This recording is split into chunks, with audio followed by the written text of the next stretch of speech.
오늘 말씀은 사사기 8장 1절로 4절 말씀입니다. 1절로 3절 말씀. 사사기 8장. 사사기가 제가 가지고 있는 성경은 374쪽, 구약 성경 374쪽인데 사사기 8장 1절로 3절 말씀입니다. 사사기 8장 1절로 3절 말씀 우리 한 절씩 교독하겠습니다. 에브라임 사람이 기드온에게 이르되 내가 미디안과 싸우러 갈 때에 우리를 부르지 아니하였으니 우리를 이같이 대접함은 어찌 됨이냐 하고 그와 크게 다투는지라. 기드온이 그들에게 이르되 내가 이제 행한 일이 너희가 한 것에 비교되겠느냐. 에브라임의 끝물 포도가 아비에셀의 만물 포도보다 낫지 아니하냐. 다 같이요. 하나님이 미디안의 방백 오렙과 스웹을 너희 손에 넘겨 주셨으니 내가 한 일이 어찌 능히 너희가 한 것과 비교되겠느냐 하니라. 기드온이 이 말을 할매 그때에 그들의 노여움이 풀리니라. 아멘. 오늘은 기드온처럼 동행하라, 기드온처럼 하나님과 동행하라, 이런 제목입니다. 다 같이 우리 제목을 한번 같이 따라하겠습니다. 기드온처럼 하나님과 동행하라. 이스라엘 역사에 사사 시대라고 하는 독특한 시대가 있습니다. 이스라엘 백성들이 애굽에서 나와서 40년 동안 광야 생활을 할 때 그것이 온전히 하나님의 은혜였죠. 전적인 하나님의 도우심을 광야 생활을 맛보면서 이렇게 생존하다가, 생활이라기보다는 생존에 가까운 거죠. 겨우 살아남아서 드디어 가나안 땅에 들어왔습니다. 그 가나안 땅이라는 것은 돌아온다는 표현이 맞는 게 원래 아브라함에게 하나님께 약속해 주신 땅이었기 때문에 그리로 돌아와야 오는 게 맞는, 그래서 돌아오게 되는 그런 일이 이제 일어났죠. 이 과정에서 모세가 요단강을 건너기 전에 이제 소천 기력이 쇠하지 않을 때 하나님이 불러 가셨고, 그리고 그 뒤를 이어서 여호수아가 지도를 했는데 딱 그 여호수아서는 전체 기록이 15년간의 기록입니다. 그러니까 여호수아가 가나안에 들어가서 15년 동안 이스라엘 중앙산지 중앙을 이렇게 가나안을 점령하다가 또 남쪽으로 북쪽으로 해서 전체를 다 아우르고 이렇게 정복하는데 딱 15년이 걸렸죠. 15년이 걸려가지고 이제 마침내 12지파가 자리를 잡게 되는 그런 일이 이제 일어났죠. 그런데 시간이 지날수록 15년이라는 시간 이후에 시간이 지나면 지날수록 하나님의 은혜가 흐릿해가는 거예요. 우리도 그렇죠. 하나님의 은혜를 너무너무 받았는데 시간이 지나면 그게 흐릿해갈 때가 있다는 말이죠. 이들도 그랬다는 것입니다. 바로 여호수아를 비롯해서 동시대 사람들이 살아있을 때는 하나님의 은혜, 다 목격자들이니까 하나님의 은혜가 충만했는데 그래도 그들이 다 죽고 한 세대가 지나가고 나니까 그 은혜를 까마득히 잊어버리는 그런 상황까지 오게 되는데 그 시대가 바로 사사시대라고 하는 것입니다. 사사시대. 사사라는 말은 재판관이라는 말인데 이때 이스라엘의 12지파로 구성된 그 이스라엘에 문제가 생겼을 때 사사가 나서서 그 문제를 해결해 주는 그런 역할을 이제 사사가 맡았죠. 사사기라고 하는 이 성경에는 240-50년간의 역사인데 그 정도 되죠. 한 300년 왔다 갔다 하는 역사인데 12명의 사사가 나옵니다. 12명의 사사를 우리가 분류를 할 때 성경상의 분량에 따라서 성경의 분량이 많은 사람을 대체로 대사사, 그리고 성경의 분량이 아주 짧은 그런 사람을 소사사라고 그러죠.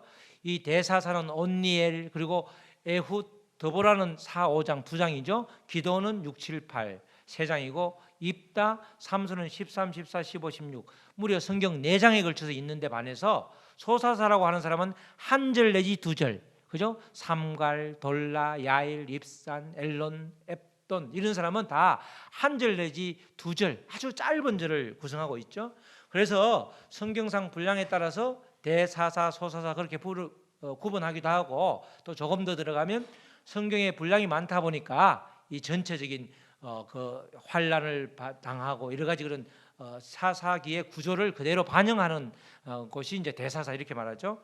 우리 선지서라고 말하는 것도 그렇죠. 이사야서, 에스겔, 에레미야는 굉장히 선지서 글이 굉장히 길잖아요. 그런 걸 대선지서, 그리고 아주 짧은 뭐 나훔이나 이런 아주 짧은 거는 소선지서 이렇게 말하는데, 주로 성경상 분량을 기준을 해서 이게 대사사, 소사사 이렇게 나누는데, 사사 시대는 공통적으로 다 타락, 그 죄로 인한 타락과 그로 인한 징계 그리고 그 징계는 주로 이웃 나라의 백성들, 이웃 나라들로부터 침입으로 일어나는데, 그들로 인해서 징계를 받을 때 아주 너무 힘드니까 부르짖죠. 부르짖음을 하나님께서 들으셔서 사사를 보내서 구원하는 과정. 그래서 타락과 징계와 부르짖음과 구원 과정이 계속해서 반복되는데, 주로 대사사라고 하는 사사들의 그 내용에는 그런 구절이 포함되어 있고, 그죠? 소사사는 한 절 두 절이니까 그 내용이 다 포함되어 있지 않겠죠? 그렇게 이제 구성되어 있습니다.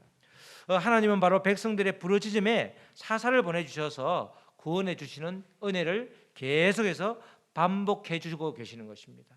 12명의 사사라고 그러면 어느 정도 12번이라고 할 수 있고, 그 이후에 사무엘과 그리고 엘리와 사무엘까지 포함하면 14명의 사사인데, 무려 14번에 걸쳐서 최소한 하나님은 반복되게 죄를 짓고 그렇게 징계를 하고 또 그렇게 부러질 때 또 구원해주고, 그런 구조를, 순환되는 구조를 무려 10번 이상 반복하는 그런 인내하시는 하나님의 은혜를 우리가 볼 수가 있는 것입니다. 그렇기 때문에 이때 사사시대는 전체 결정적일 때 하나님이 개입하시기 때문에 하나님이 이스라엘의 실질적인 왕이 되셨죠. 실질적인 왕은 없는 것처럼 보이지만 실제로는 왕은 하나님이셨고, 그리고 왕의 하나님의 그런 여러 가지 뜻을 사사를 통해서 펼쳐가는 그런 이제 시대가 이 시대였습니다. 오늘 본문 말씀은 이 6명의 대사사 중에서 특별히 기드온에 대한 이야기입니다. 기드온이 등장했던 시대도 사사 시대, 이 악이 만연했던 똑같은 시대였죠.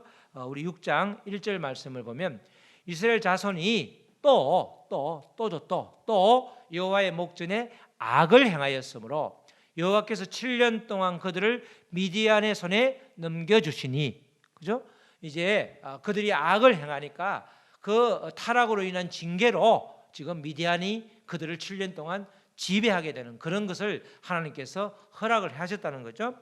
이스라엘 백성들이 한 번도 아니고 두 번도 아니고 계속해서 이 말이 또 이렇게 또 여호와 앞에 악을 행하였기 때문에 그 대가로 미디안에 의해서 7년을 시달리게 되는 그런 과정을 지금 밟고 있다는 거죠.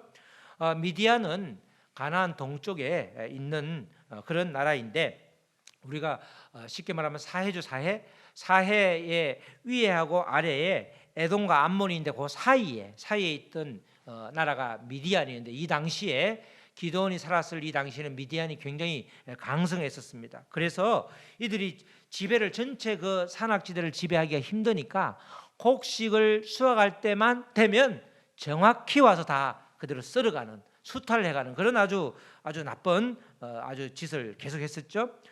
곡식을 땀을 흘려서 재배했을 때 정말 그것을 우리가 농민이 또는 수확할 한 사람이 가져가야 되는데, 이들이 다 가져가니까 이제 이것을 지키려고 하니까 숨어서 타작을 하는 이 미디안도, 그래서 기드온도 미디안 사람에게 들키지 않으려고 이 밀 타작을 할 때 포도주 틀에서 숨어서 할 정도로 이렇게 이제 했다고 그렇게 기록을 하고 있습니다.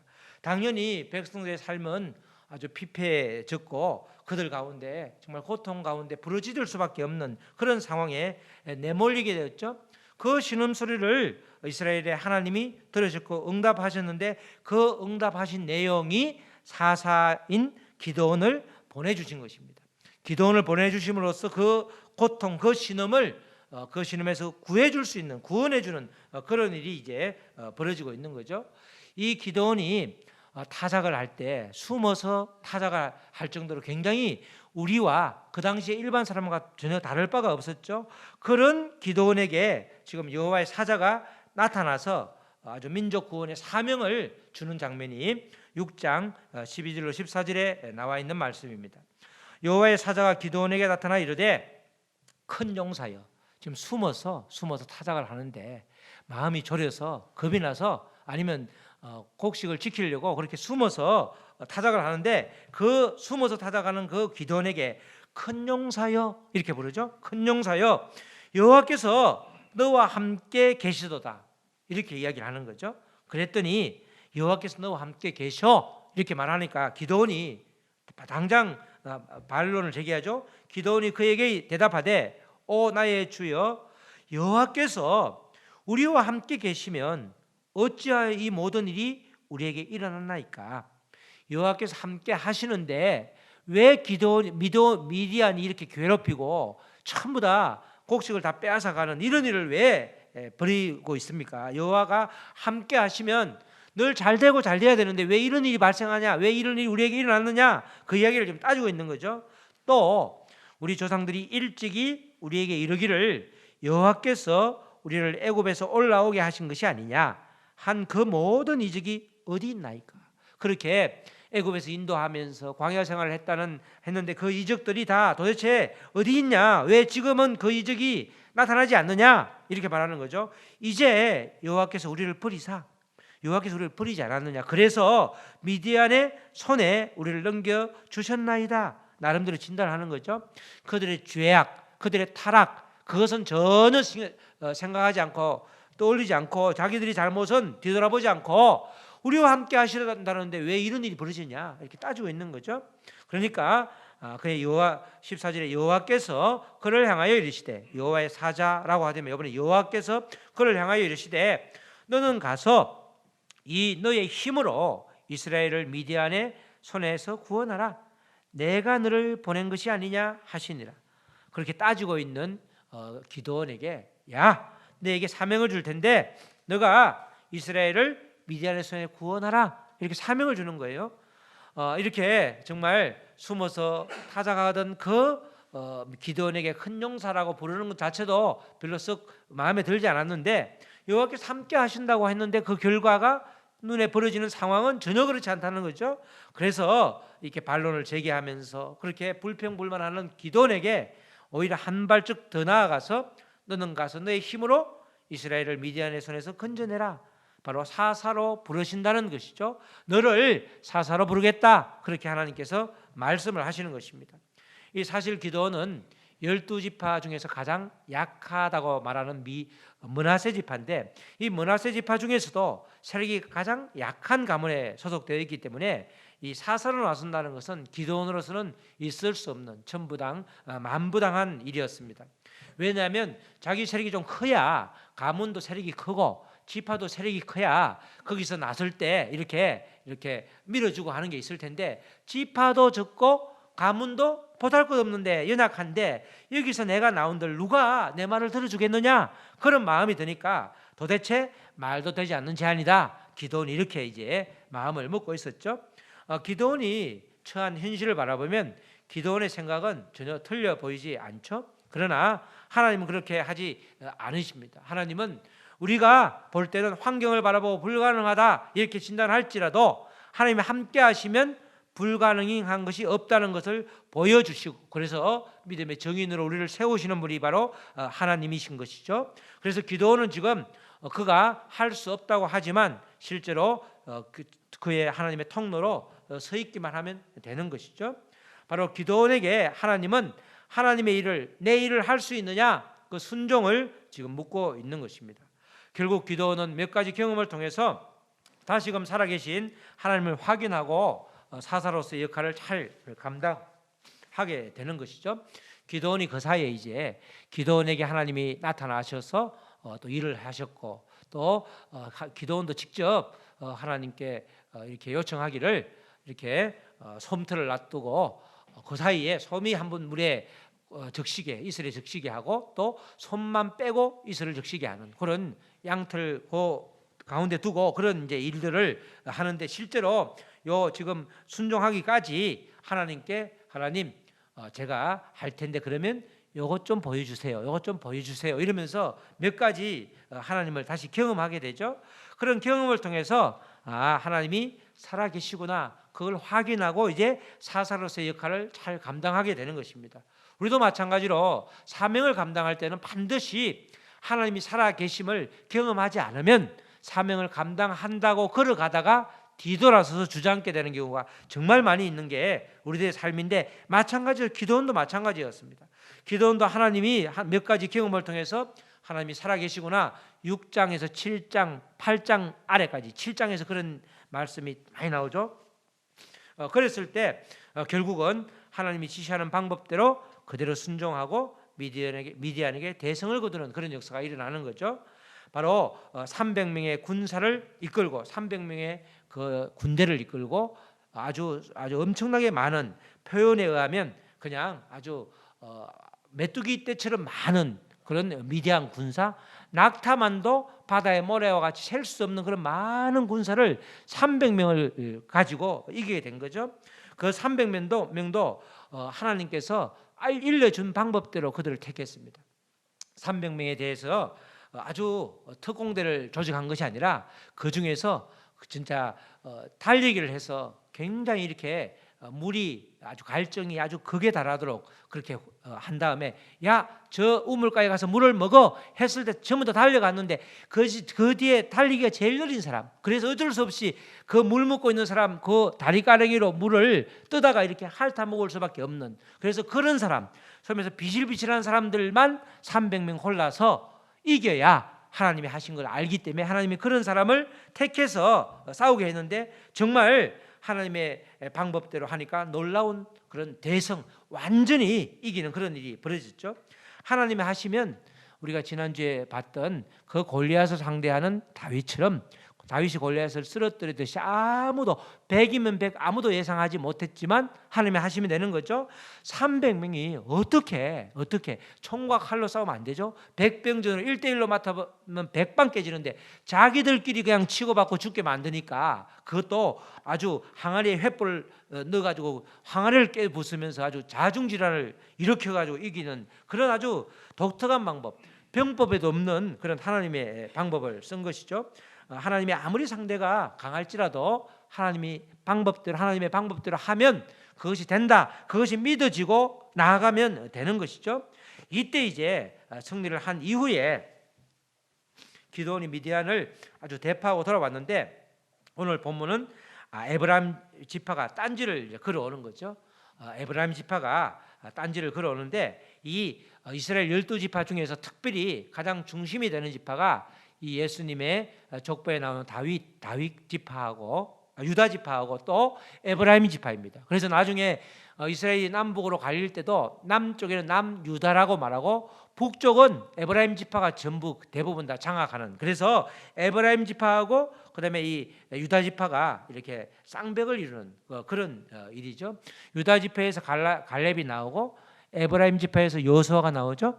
그렇게 되는데, 지금 이 에브라임 지파가 이 므낫세 지파인 기드온에게 딴지를 거는 거예요. 므낫세하고 에브라임은 둘 다 요셉의 두 아들이었죠. 그러니까 이제 딴지를 거는데, 그냥 가만히 있으면 되는데 여기서 이기고 난 다음에 왜 전쟁할 때 우리를 이렇게 중심에 두지 않았느냐, 왜 부르지 않았느냐, 이렇게 이제 말을 하는 거죠. 사사기 8장 1절 말씀이 이제 그런 말씀이죠. 에브라임 사람이 기드온에게 이르되 내가 미디안과 싸우러 갈 때에 우리를 부르지 아니하였으니 우리를 이같이 대접하면 어찌 됨이냐 하고 그와 크게 다투는지라. 우리가 센 지파인데 너는 제일 약한 지파인데 왜 우리의 도움을 요청하지 않았어? 이렇게 말하잖아요. 실제로는 사람들을 모집했을 때 3만 2천 명이 왔죠. 3만 2천 명이 왔는데 그 중에서 하나님이 다 내보내고, 지금 결혼해서 얼마 안 돼가지고 신접 살림을 살린 사람 포함해서 마음이 겁이 있고 두렵고 아주 그런 사람 내보내니까 2만 2천 명이 갔고, 또 10,000명 중에서 그렇게 달리기를 시켜가지고 300명을 뽑았으니까 거기서 어떻게 에브라임 지파만 뽑을 수 있냐고. 에브라임 지파가 어느 지파가 중심에 있는 것이 아니라 하나님의 방법대로 300명에 포함되기도 어느 지파가 골고루 12지파가 꼭 그렇게 300명의 숫자에 맞춰서 뭐 15명, 20명씩, 30명씩 하지도 않았을 텐데 그렇게 이제 딴지를 거는 거예요. 바로 이 기드온이 엄청난 전투에서 승리했는데 이 에브라임의 딴지를 걸 때에 그대로 반응하지 않았죠. 이 기드온이 교만하지 않았기 때문에 싸움을 걸어오는 에브라임 사람들에게 아주 넓게 그들의 마음을 만져주는 일이 이제 있게 되었습니다. 우리가 2절 3절 말씀인데 기드온이 그들에게 이르되, 오늘 읽은 말씀이죠. 내가 이제 행한 일이 너희가 한 것에 비교되겠느냐? 에브라임의 끝물 포도가 아비에셀의 만물 포도보다 낫지 아니하냐? 그러면서 3절에 하나님이 미디안의 방백 오렙과 셉을 너희 손에 넘겨 주셨으니 내가 한 일이 어찌 너희가 한 것에 비교되겠느냐 하니라. 기드온이 이 말을 하매 그때에 그들의 노여움이 풀리니라. 므낫세 지파가 지금 기드온이 므낫세 지파인 기드온에게 싸움을 걸어오는 그 에브라임 사람들을 한껏 지켜 올리는 그런 장면입니다.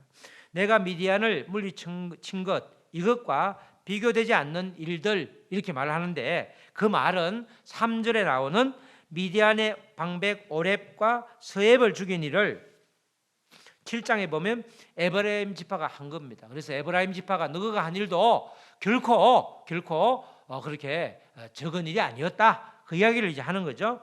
이 오늘 말에 결정적으로 에브라임의 끝물 포도가 에브라임은 바로 에브라임 지파를 말하는 거죠. 끝물 포도가 아비에셀은 바로 므낫세의 조상을 말하는데 바로 므낫세 지파의 아비에셀의 만물 포도보다 낫지 아니하냐, 이렇게 말을 덧붙이고 있죠. 과일은 대부분 다 보면 끝물에 맨 마지막에 수확하는 게 제일 맛이 없습니다. 그죠? 맛이 단 것도 없고 다 단 거 이런 건 다 원래 과일은 제일 처음 근처에 나오는 게 제일 이렇게 아주 영양가가 있죠. 그래서 만물 포도가 과일로 치면 제일 어찌 보면 당도가 좋고 끝물 포도가 당도가 별로 안 좋은데 지금 에브라임의 끝물 포도가 우리 아비에셀, 우리 미디안, 이 기드온, 이 므낫세 지파의 만물 포도, 내가 한 일보다 훨씬 낫지 않냐? 우리는 만물 포도 그래봤자 너가 끝물 포도하고 비교가 안 되지 않냐? 이렇게 이제 말을 하는 거죠. 원래는 요거는 이제 우리 개역 성경인데 원래 원문에는 이 만물 포도는 포도 수확을 말하고 끝물 포도는 이삭 죽기를 뜻해요. 이삭 죽기. 그러니까 본문의 정확한 의미는 원래 맨 처음 수확한 포도와 맨 나중에 수확한 포도의 비교가 아니라 정식으로 수확한 포도하고 수확 후에 찌끄러기로 남은 이삭을 비교하는 거죠. 그러니까 우리는 끝물 포도라고 그러면 우리는 이런 상황이다. 이렇게 이제 아주 자기를 에브라임 지파에게 이 므낫세 지파인 기드온이 자기를 굉장히 낮춰서 말을 하는 거죠.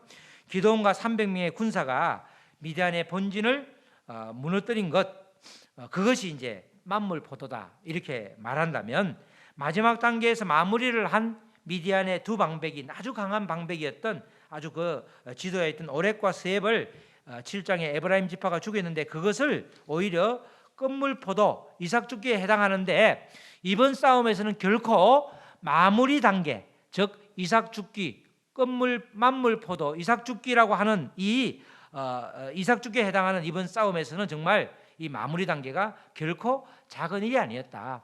이 바로 이들이 했던 그들이 미디안의 두 방백을 죽였던 일이 본진 전체에 그 수많은 미디안 백성들을 죽인 그 사건과 비교할 때 결코 그것이 작은 일이 아니었다, 이렇게 평가를 해주는 거예요.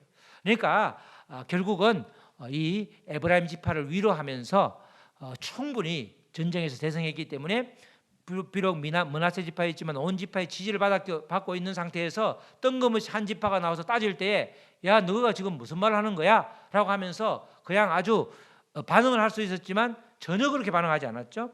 그렇게 반응하니까 이 전쟁에 이겼던 므낫세 지파인 기드온이 그렇게 마음을 풀어주니까 오늘 말씀에 바로 에브라임 사람들의 노가 풀렸다, 그죠? 그들의 노여움이 풀리니라, 이렇게 말하는 거예요. 이 기드온의 이런 여유가 어디서 나오는가? 그것이 우리가 오늘 핵심적으로 나눌 말씀입니다.